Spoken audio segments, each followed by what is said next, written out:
আজ আমি এই ব্রজধামে এসে বর্ষনা মন্দিরে প্রেমময়ী রাধারানী শ্রীচরণ দর্শন করতে পেরে নিজেকে ধন্যাতি ধন্য মনে হলো। অপ্রাকৃত দিব্য বর্ষনা ধামে আসতে পেরে এত শ্রদ্ধালু ভক্তজনের সান্নিধ্য লাভ করে সৎসঙ্গে অপ্রাকৃত ব্রজধামে বাস করতে পেরে নিজেকে সত্যি ধন্যাতি ধন্য মনে হচ্ছে যেন রাধারানীর অপার করুণা অধমকে তার ধামে টেনে এনেছেন।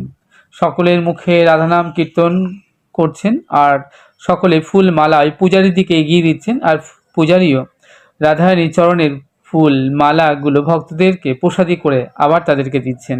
সত্যি একটা অভূতপূর্ব অপূর্ব সুন্দর চিত্তাকর্ষণ দৃশ্য, সত্যি মনমুগ্ধকর। আপনারা এখন দর্শন করছেন বর্ষনা মন্দির। রাধারানীকে দর্শন করবার জন্য দেখুন কত শত শত শ্রদ্ধালু জনেরা এসেছেন, মন্দিরে ভিড় জমিয়েছেন। একটা সত্যি চিত্তাকর্ষণ, একটা মনোমুগ্ধকর দৃশ্য। প্রচুর ভক্তদের যে উন্মাদনা আমার ব্রজেশ্বরী প্রেমময়ী রাধারানীর প্রতি, এখানে আসলে দর্শন করলে সেটা বোঝা যায়, অনুভব করা যায়। যাই হোক, আমরা এখন দাঁড়িয়ে রয়েছি বর্ষনা মন্দিরে।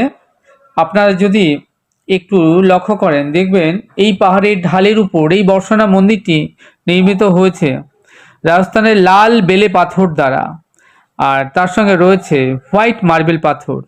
হোয়াইট মার্বেল পাথরের যে সুন্দর কারুকার্য, এই সুন্দর শিল্পকলা দ্বারা এই বর্ষনা মন্দিরটি নির্মাণ করা হয়েছে। সত্যি ভীষণ সুন্দর একটি অভূতপূর্ব মন্দির। দেখুন দূরের ওই যে বেলুন আর ফুলের মালা দিয়ে মন্দিরটি কি সুন্দরভাবে সাজানো রয়েছে। দেখতে দেখতে ঘন্টা দুয়েক সময় এখানেই কেটে গেল। বর্ষনা মন্দির দর্শন হলো সারা। এবার আমাদের ঘরে ফিরবার পালা। মনের মধ্যে অনাবিল আনন্দ। হে অপার করুণাময়ী রাধারানী, তুমি কৃপা করে তোমার ধামে এনেছো অধমকে।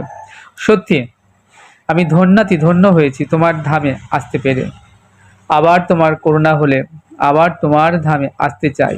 তোমার ধামে যেন বাস হয় আমার।